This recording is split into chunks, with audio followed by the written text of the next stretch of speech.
Bonjour ladies and gentlemen et nouveaux visiteurs sur la chaîne YouTube.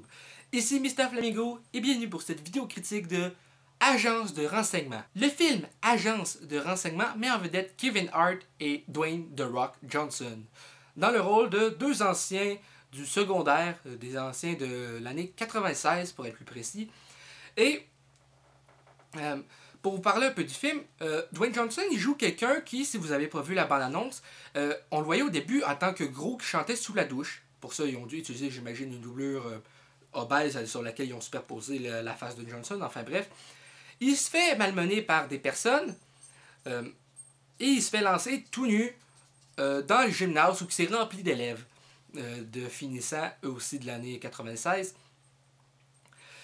Et tout le monde se met à rire, sauf le personnage de Kevin Hart qui lui donne son veston pour qu'il puisse se cacher, puis il s'en va. Ok? Fait que ça c'est dit. Et ensuite, 20 ans plus tard, Kevin Hart, le personnage le plus cool de l'école secondaire dans le film, est devenu comptable et Dwayne Johnson, lui, il est rendu full costaud. Il s'entraînait 6 heures par jour, tous les jours pendant 20 ans. Et ils vont rentrer en contact et ils vont devenir amis. Mais pas les meilleurs amis dans le sens t'es mon meilleur pote. Non, toi t'es mon meilleur pote. Non, toi. Non, c'est toi. Non, c'est toi. C'est meilleur pote sans le vouloir parce que dans le fond, le personnage de Dwayne, il se fait appeler Robbie Weirdick quand il était à l'école. Maintenant, il se fait appeler Bob Stone. Et il demande que le personnage de Kevin Hart en ami Facebook. L'autre accepte, ok. Il voit juste comme quoi c'est quelqu'un qui a été à l'école avec lui, qui aime les licornes. Bon, c'est un petit détail pas vraiment important. Et là, ils vont se rencontrer le soir même dans un bar et ils vont se mettre à parler, ils vont devenir amis. Mais après ça, on va apprendre que les choses tournent pas vraiment comme prévu. On apprend que le personnage de Dwayne Johnson, il travaille pour la CIA dans le film et qu'apparemment, il est recherché. Mais je vous raconterai pas de détails sur l'intrigue tant que ça, c'est juste pour vous mettre en situation dans le film. Et le film était tout simplement excellent.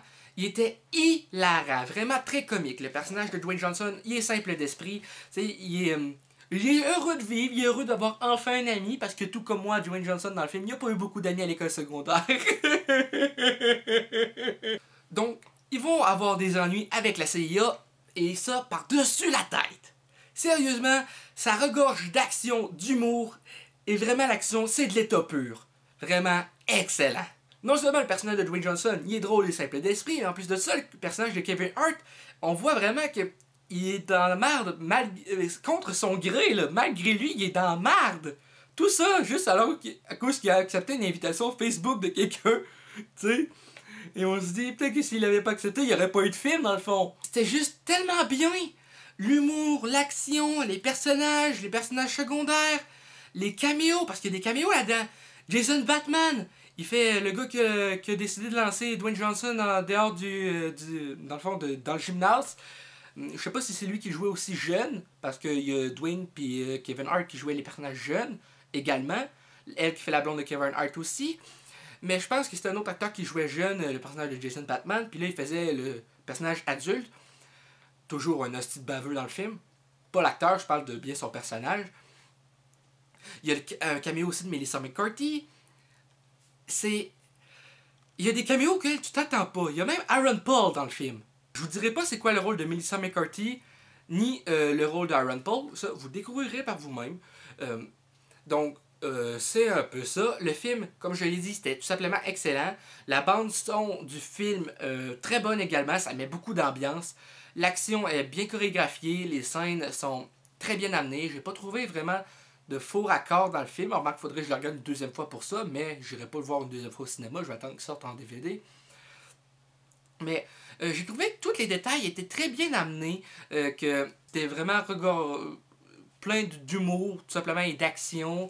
Je sais pas quoi dire d'autre honnêtement, à part que c'est un très très bon film et que je vous conseille à tous. Je sais pas si en France c'est sorti. Nous, il sortait vendredi dernier. Nous sommes mercredi à l'heure où je filme. Il est 9h48 du matin. Il sortait vendredi dernier. Vendredi dernier, on était quoi, le 18? Non, le 17. Il sortait le 17 juin. Mais il me semble bien. Et Tout simplement, regarde, je vous le dis, allez le voir le film, vous allez sûrement l'apprécier si vous aimez la comédie, les comédies d'action en général. Et je pense que vous ne serez pas déçu par ce long métrage. Donc, ça va être tout pour ma critique. Je sais qu'elle n'était pas très longue, mais j'ai parlé quand même assez de mon impression, je pense, sur le film et de l'histoire un petit peu, de ce que j'ai apprécié, de ce que j'ai pas vraiment pas aimé le film. Il n'y a rien qui m'a semblé, qui m'a dérangé vraiment. Donc, c'est pas mal ça. Donc, vraiment, allez voir le film par vous-même. Et sur ce, c'est la fin de cette critique. Vous pouvez partager la vidéo sur Facebook et Twitter, me suivre sur Facebook et Twitter, lien dans la description. Et sur ce, passez une très bonne journée et on se revoit bientôt. C'était Mister Flamingo et je vous dis bye bye!